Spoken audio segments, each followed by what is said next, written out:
আমাদের জাতির পিতা কি নাম কি? হযরত ইব্রাহিম আলাইহিস সালাম। কোরআন শরীফের ভিতরে তার কথা আল্লাহ পাক কোট করে দিয়েছেন। আমাদের জাতির পিতা হযরত ইব্রাহিম আলাইহিস সালাম বলেছেন, আল্লাযী খালাকানি ফাহুয়া ইয়াহদিন। আল্লাহ তিনি আমাকে সৃষ্টি করেছেন, তিনি আমাকে রাস্তা দেখান। ওয়াল্লাযী হুয়া ইউতঈমুনি ওয়া ইয়াসকিন। আর আমি যখন ক্ষুধার্ত হই তিনি আমাকে খাওয়ান, যখন তৃষ্ণার্ত হই তিনি আমাকে পান করান।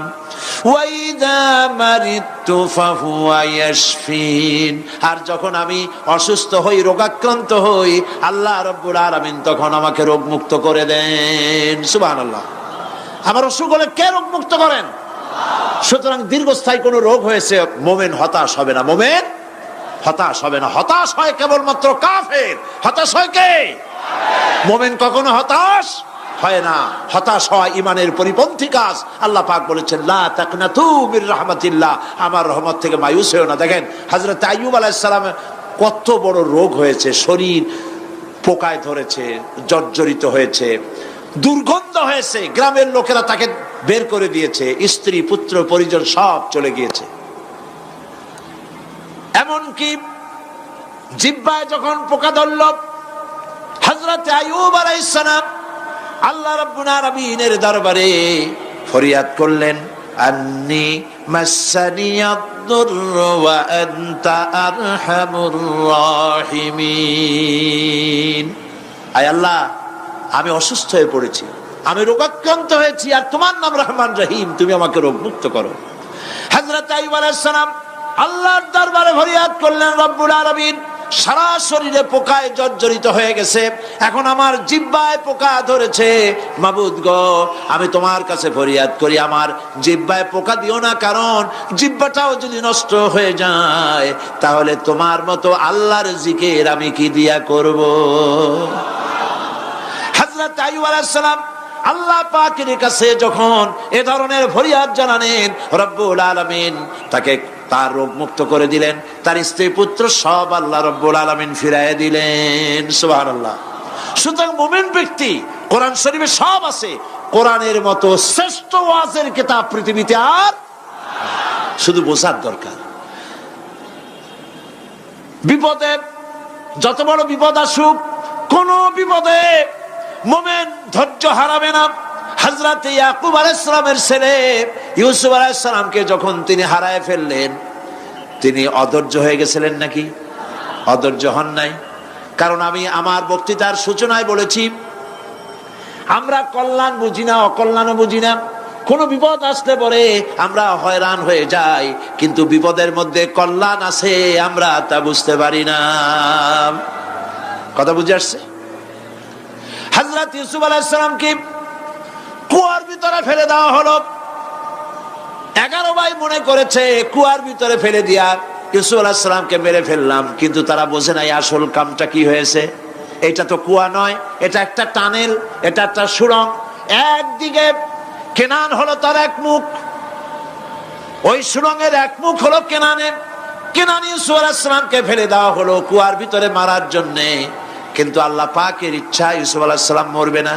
এই টানেলের অপর প্রান্ত মিশরের সিংহাসনের টানেলের এপার দিয়া ইউসুফ আলাইহিস সালামকে ঢুকালেন, অপর প্রান্তে মিশরের সিংহাসনে ইউসুফকে আল্লাহ বসায়া দিলেন।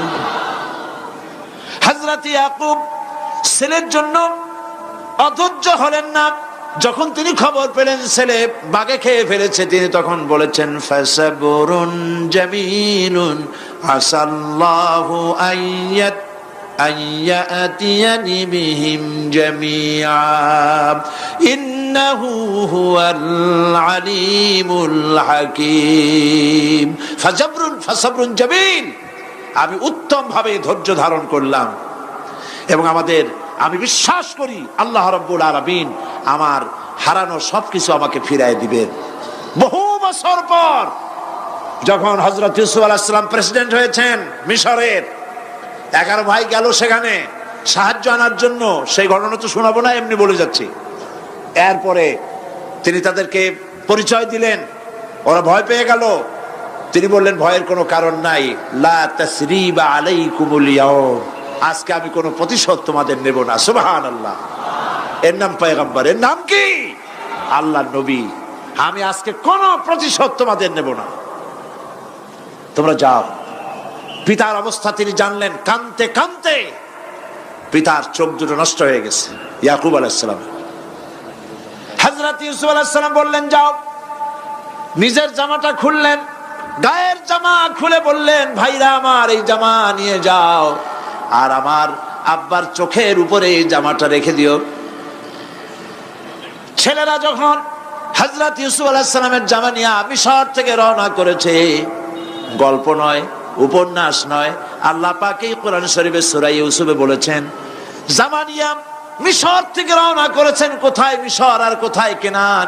কেনানে বসে হযরত ইয়াকুব আলাইহিস সালাম বলছেন তোমরা যদি আমাকে মতিভ্রম পাগল যদি মনে না করো তাহলে একটা কথা বলি, আমার নাকে এখন আমি ইউসুফের গন্ধ পেতেছি। সুবহানাল্লাহ। তোমরা যদি আমাকে মতিভ্রম না করো তাহলে আমি বলি আমি কিন্তু ইউসুফের গন্ধ পেতেছি। সুবহানাল্লাহ। হযরত ইউসুফ আলাইহিস সালামের জামা এনে ভাইরা যখন হযরত ইউসুফের চোখের উপরে রেখে দিলেন, হযরত ইয়াকুবের দুটো চোখ সাথে সাথে আল্লাহ ভালো করে দিলেন। ফাসবরুন জামিল, ধৈর্য ধরো।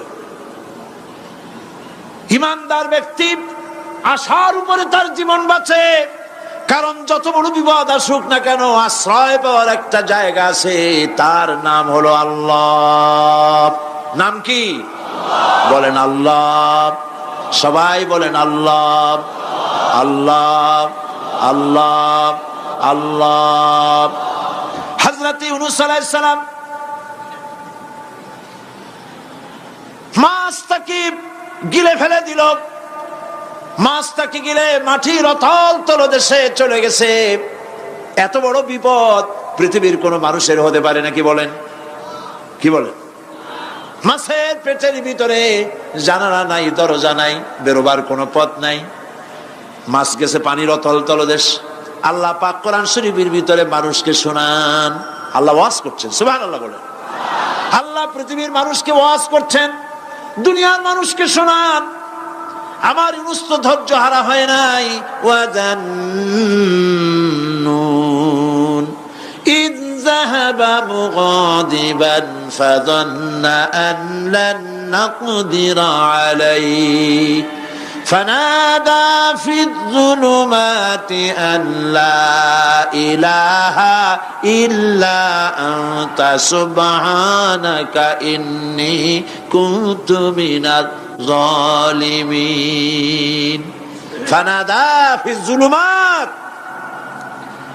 জমায় কাসির ত্রিবিধ অন্ধকারের ভেতর থেকে হযরত ইউনূস আলাইহিস সালাম চিৎকার মারলেন। মাছের পেটের অন্ধকার, পানির অন্ধকার, রাতের অন্ধকার, ত্রিবিধ অন্ধকারের ভেতর দিয়ে মাছের পেটের মধ্য দিয়ে ইউনূস আলাইহিস সালাম চিৎকার মারলেন। অধৈর্য হন নাই, হার্ট ফেল করেন নাই। তিনি বলছেন, পড়েন আমার সাথে, লা ইলাহা ইল্লা আনতা সুবহানাকা ইন্নী কুনতু মিনাজ জালিমিন। তুমি ছাড়া কোনো ইলাহ নাই, কোনো উপাস্য নাই, মাবুদ নাই, তোমার পবিত্রতা ঘোষণা করছি, আমি জালিমদের অন্তর্ভুক্ত হয়ে গেছি। ইউনূস আলাইহিস সালাম যখন কাঁদতেছিলেন, আল্লাহ রাব্বুল আলামিন সেই কান্না শুনেছিলেন কিনা? বলেন, শুনছিলেন কিনা? শুনতে পেয়েছিলেন কিনা? পানির ভিতরে কেউ শোনে নাই, মাছের পেটের ভিতরে ইউনূস আলাইহিস সালাম কিভাবে চিৎকার করছেন, মাছের পেটের ভিতরের আওয়াজ পানির ভিতরে কেউ শোনে নাই, জমিনের কেউ শোনে নাই, অন্তরিক্ষে কেউ শোনে নাই, সাত আকাশের ভিতরে কেউ শোনে নাই, কিন্তু আরশে আজিমের মালিক আল্লাহ রব্বুল আলামিন শুনতে পেয়েছেন। সঙ্গে সঙ্গে রব্বুল আলামিন জবাব দিলেন, ফাস্তাজাবনা লাহু ওয়া নাজ্জাইনাহু মিনাল গাম্মি ওয়া কাযালিকা নুনজিল মুমিনিন। পড়েন, ফাস্তাজাবনা লাহু ওয়া নাজ্জাইনাহু মিনাল গাম্মি ওয়া কাযালিকা নুনজিল মুমিনিন। আমি ইউনূসের ডাকের জবাব দিলাম। কে বলতেছেন? বড় করে বলেন, কে বলছেন? আল্লাহ। সুবহানাল্লাহ। আপনারা কি ভয় পাইছেন? ভয় পেয়েছো মুসলমান? আল্লাহ রাব্বুল আলামিন বলেন, আমি আমার ইউনূসের ডাকের জবাব দিলাম। শুধু জবাব দেই নাই, আমি ইউনূসকে তার মাছের পেটের ভিতর থেকে বাঁচায় দিলাম। মাছের পেটের মধ্যে বেদনা শুরু হয়ে গেল। এমন বেদনা হয়েছে মাছ এখন বমি না করে পারে না। কথা বুঝতে পেরেছ? মাছ এখন বমি না করে পারে না। পানির উপরে মাছ ভেসে উঠল। আল্লাহ কোরআন শরীফের ভিতরে বলছেন, মাছ সাতরায়া কিনারায় চলে গেল। ইউনূস আলাইহিস সালামকে বমি করে ফেলে দিল। ইউনূস আলাইহিস সালাম বেঁচে গেলেন। আল্লাহ পাক বলেন, শুধু ইউনূসকে বাঁচাইলাম না, বরং আমি সকলের জন্য আশার বাণী শোনাই। শোনো মুমিনেরা, ওয়া কাযালিকা নুজিল মুমিনিন। মুমিন বান্দা যারা, যত বড় বিপদ আসুক আমারে ডাকো, আমি বিপদ দিয়ে বাঁচাই দেব। সুবহানাল্লাহ। বিপদ থেকে আমি বাঁচাই দেব। আল্লাহ পাক বলেছেন, ফাইন্না মাআল উসরি ইউসরান, ইন্না মাআল উসরি ইউসরা। জেনে রাখো, দুঃখ এবং কষ্টের পরে রয়েছে সুযোগ সুবিধা, আর অসচ্ছলতার সাথে রয়েছে উদার সচ্ছলতা। যত বড় বিপদ আসছে, এই বিপদের পরে আল্লাহ পাক তার গোলামদের উপরে রহমত নাজিল করবেন ইনশাআল্লাহ। সুতরাং ঈমানদার লোকেরা, তাদেরকে আল্লাহ পাক বলছেন, কোনো ভয় নাই, কোনো চিন্তা নাই। যত বড় বিপদে পড়ো আমারে ডাকো, আমি ডাকের সাড়া দিয়ে দেব। সবাই আল্লাহরে ডাকেন। সুবহানাল্লাহ ওয়ালহামদুলিল্লাহ লা ইলাহা ইল্লাল্লাহ। জোরে পড়েন, সুবহানাল্লাহ ওয়ালহামদুলিল্লাহ লা ইলাহা ইল্লাল্লাহ।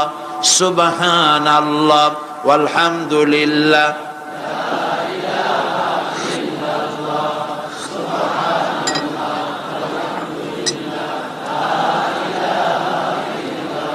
লা ইলাহা ইল্লাল্লাহু মুহাম্মাদুর রাসূলুল্লাহ। আল্লাহর উপর ঈমান আনলে যত ফায়দা হয়, এত ফায়দা দুনিয়ায় কোথাও নাই। সুবহানাল্লাহ। আল্লাহর উপর ঈমান আনার ৫ম নম্বরের ফায়দা কয়টা বলছি? 5টা বলছি। আপনাদের অসুবিধা হচ্ছে নাকি? তাড়াতাড়ি শেষ করতেছি। 6টা বলবো। এ হলো ৫ম নম্বর। তারপর আমরা দোয়া করব। দোয়ার দরকার আছে কিনা এই সময়? ৫ম নম্বরে, আল্লাহর উপরে ঈমান আনলে পরে আরেকটি বড় ফায়দা, সেটা হলো কঠিন এবং কঠোর বিপদে আল্লাহ পাক তার মধ্যে অবিচলতার এবং ধৈর্য ধরার তৌফিক দিয়ে দেন। সুবহানাল্লাহ। যত বড় বিপদ আসুক, সেই বিপদে মুসিবতে আল্লাহ পাক মুমিনদেরকে আল্লাহর উপরে নির্ভরতা শিখায় দেন। সুবহানাল্লাহ। কারণ মুমিনদের জানা আছে যে ঈমানদারদের বিপদ নতুন কিছু নয়, একেবারে আদম আলাইহিস সালাম থেকে শুরু হয়ে আসছে। ঠিক কিনা? আদম আলাইহিস সালামের বিপদ হয় নাই? আদম আলাইহিস সালামের বিপদ কি? শয়তান। তার বিপদ কি? শয়তান ছিল বিপদ। প্রত্যেক নবীর সময়ই মানুষের নবীদের কষ্ট দিছে, দেয় নাই? বিশ্বকবি ইকবাল বলেছেন, সতীজা কা রহা হ্যায় अज़ल से ताइमरोज, सतीजा का रहा है अज़ल से ताइमरोज, चरागे मुस्तफा भी से शरारे बुलहबीस। আবহমান কাল থেকে শুরু করে মুহাম্মদ সাল্লাল্লাহু আলাইহি ওয়াসাল্লামের চারাগকে, নূরকে, ঈমানকে, ইসলামকে নিভায় দেওয়ার জন্য আবু জাহেলের গোষ্ঠীরা চিরকাল চেষ্টা করেছে। সব চেষ্টা কর্পূরের মতো উড়ে গেছে, মুহাম্মদ সাল্লাল্লাহু আলাইহি ওয়াসাল্লামের চারাগ টিম টিম করে জ্বলতে রয়েছে। আল্লাহ পাক বলছেন, ইউরিদুনা লিইউতফিউ নূরাল্লাহি বিআফওয়াহিহিম ওয়াল্লাহু মুতিম্মু নূরিহি ওয়ালাউ কারিহাল কাফিরুন। ওরা চায় মুখের ফু দিয়া কারা? কাফেরেরা। ইসলাম সহ্য করতে পারে না যারা, ওরা চায় মুখের ফু দিয়া আমার আলোটাকে নির্বাপিত করে দেবে। আল্লাহ পাক বলেন ওয়াল্লাহু মুতিম্মু নূরি, আমি আমার নূরকে পূর্ণতা দান করব, তাতে কাফির বেঈমানদের মনের ভিতরে যত জ্বালা হোক, যন্ত্রণা হোক, ওদের কলজা যত পুড়ুক, ইসলাম তার বিজয় পতাকা নিয়ে উড়বেই, কেউ ঠেকাতে পারবে না। আল্লাহ রাব্বুল আলামিন, আল্লাহ পাক বলছেন ওয়াকাযালিকা জাআলনা লিকুল্লি নাবিয়্যিন আদুওয়াম মিনাল মুজরিমিন, আর এমনি করে আমি সকল নবীর শত্রু বানিয়েছি সব পাপিষ্ঠ অপরাধ প্রবণ লোকদের। শুনছেন কথা? শোনেন নাই? আল্লাহ পাক বলছেন দুনিয়ার সব নবীদের, তাদের জন্য আমি শত্রু বানাইছি কাদেরকে? যারা সব থেকে বেশি পাপিষ্ঠ অপরাধ প্রবণ, এরা হচ্ছে নবীর দুশমন। এরা সব নবীদের সাথে দুশমনি করেছে, আজও দেশের আলেমদের সাথে দুশমনি করে সবচাইতে বড় পাপিষ্ঠরা। এটা কোরআন। এটা কি? কোরআন। জোরে বলেন এটা কি? আল্লাহ রাব্বুল আলামিন বলছেন ওয়াকাযালিকা জাআলনা লিকুল্লি নাবিয়্যিন আদুওয়াম মিনাল মুজরিমিন, সব পাপীরা, পাপিষ্ঠরা আমার দ্বীনের দাওয়াত যারা দেয় তাদেরকে জীবনের দুশমন মনে করে। কেন? শোনেন, আমি কারো আওয়াজ শোনাচ্ছি? কারো আওয়াজ শোনাচ্ছি? আমার আল্লাহর আওয়াজ।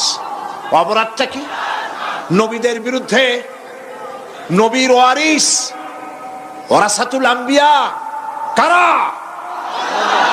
তো তাদের বিরুদ্ধে তাদের অপরাধটা কি?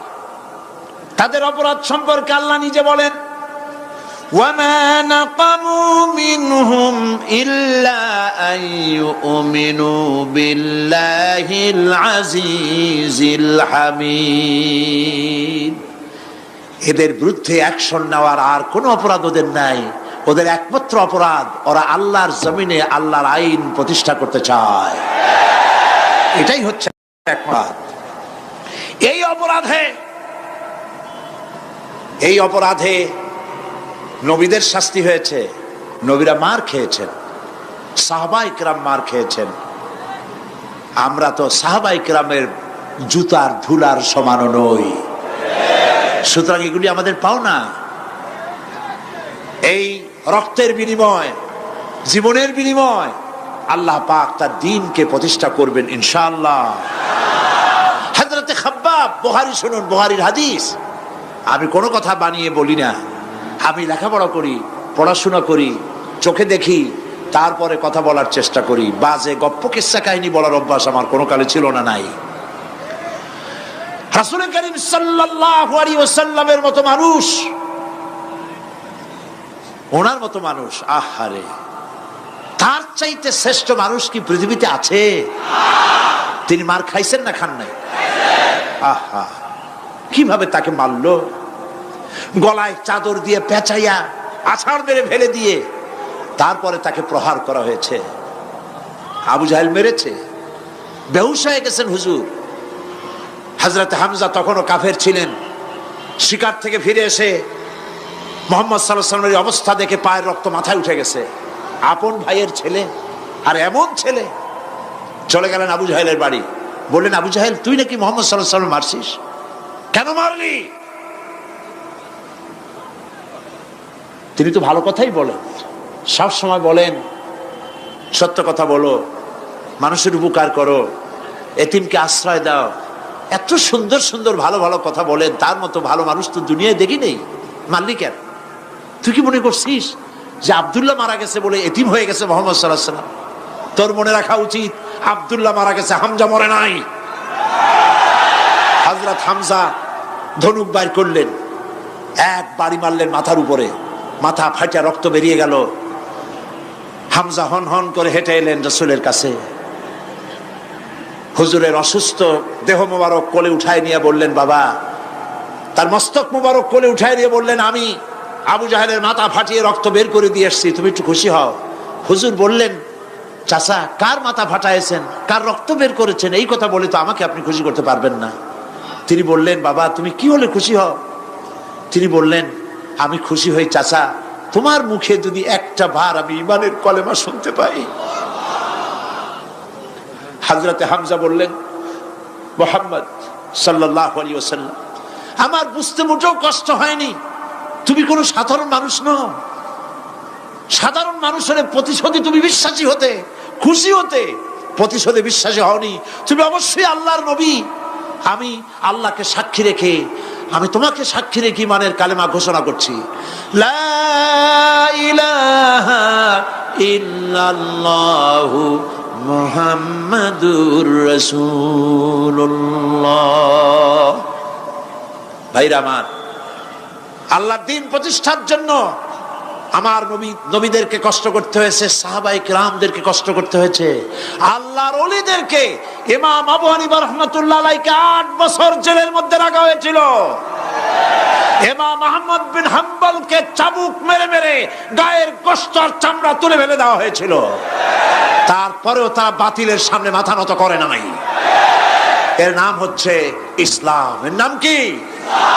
বুখারীর হাদিস, হযরত খাব্বাব বিন আরিত রাদিয়াল্লাহু তাআলা আনহু, বুখারীতে হাদিসটা এভাবে এসেছে, ওয়ান খাব্বাব বিন আরিত রাদিয়াল্লাহু তাআলা আনহু আন্নাহু قال قال شكونا الى رسول الله صلى الله عليه وسلم وهو متوسد بردة له في ظل الكعبة। তিনি বললেন, আমরা রাসূলের কাছে গেলাম, যাই দেখি রাসূল কারীম সাল্লাল্লাহু আলাইহি ওয়াসাল্লাম কাবা শরীফের ছায়ায় আরাম ফরমাচ্ছেন। আমরা কাছে গিয়ে বললাম, আলা তাস্তানসিরু লানা আলা তাদউ লানা ইয়া রাসূলুল্লাহ, হে রাসূল আপনি কি আমাদের জন্য দোয়া করবেন না? আমরা তো মার খেতে খেতে শেষ হয়ে গেলাম, আমাদের খাব্বাবকে, খুবাইবকে, আম্মারকে, সুমাইয়াকে মেরে শেষ করে দিল। ওরা আমাদেরকে না খাওয়ায় রাখে, সারা রাত খেতে দেয় না, ঘুমাতে দেয় না। তারা আমাদের বেলালকে মেরে মেরে রক্তাক্ত করে উত্তপ্ত মরুভূমির উপরে চিৎ করে শোয়ায়, বুকের উপরে পাথর চাপা দিয়ে রেখেছে। ওরা সাহাবায়ে কিরামদেরকে মারতেছে, না খাওয়ায় রাখতেছে। হুজুর আপনি কি আল্লাহর কাছে দোয়া করবেন না? এখনো কি দোয়ার সময় আসে নাই?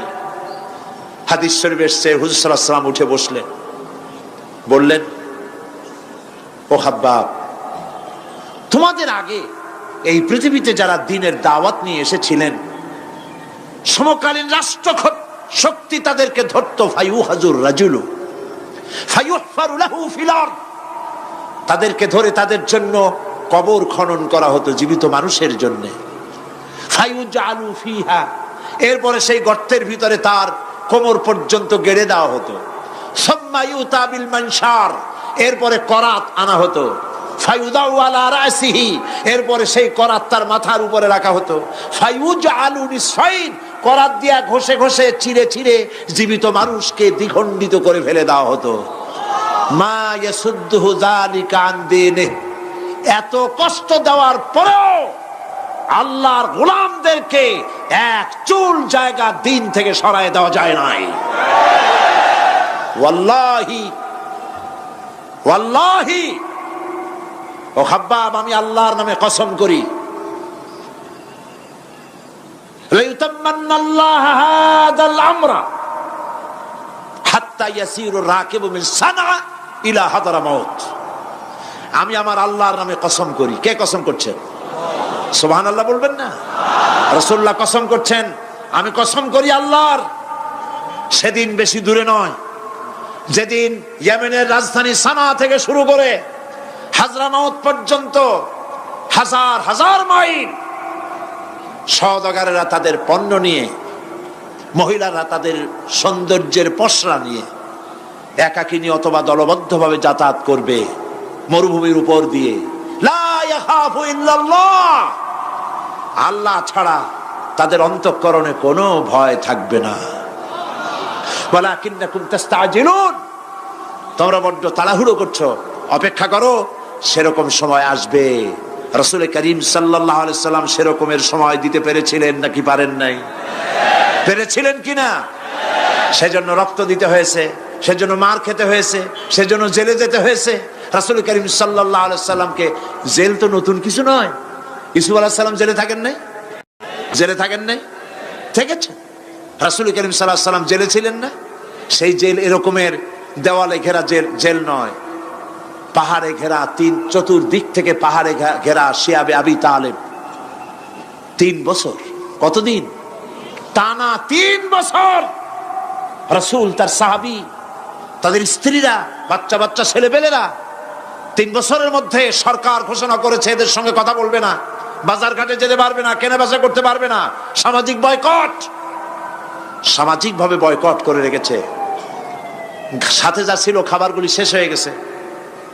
তারপরে উট ছিল, ভেড়া ছিল, খাইয়ে শেষ হয়ে গেছে। এরপরে যখন কিছু নাই, উটের চামড়া ভিজাইয়া ভিজাইয়া, শুকনা চামড়া ভিজায় খেয়েছে। যুবকেরা ক্ষুধার যন্ত্রণায় বাবলা গাছের পাতাগুলি চাবায়ে খাইতে গিয়া কাটা ফুটে জিহ্বা থেকে রক্ত পড়েছে। বাচ্চা ছেলেপেলেগুলি মায়ের বুকে দুধ পায় নাই, না পায়া বাচ্চারা চিৎকার করে উঠেছে। এই চিৎকার, ক্ষুধার জ্বালার এই চিৎকারের আওয়াজ শুনে কাফেরেরা চতুর্দিকে অট্ট হাসিতে ফেটে পড়েছে। সুতরাং জেল জুলুম মুসলমানদের জন্য, আলেমদের জন্য, পীর বুজুর্গদের জন্য নতুন কিছু নয়। এই জুলম, এই অত্যাচারের পরেই আল্লাহ পাকের দ্বীন কায়েম হয়েছিল মদিনায়। রাসূলুল্লাহ বলেছিলেন, খায়রুল কুরুনি কারনি, সর্বশ্রেষ্ঠ যুগ আমার যুগ। বন্ধুগণ, আল্লাহর উপর ঈমান আনলে মানুষের ভিতরে এ ধরনের অবিচলতা আসে, বিপদে ধৈর্য ধরার হিম্মত পয়দা হয়ে যায়। সুবহানাল্লাহ বলো।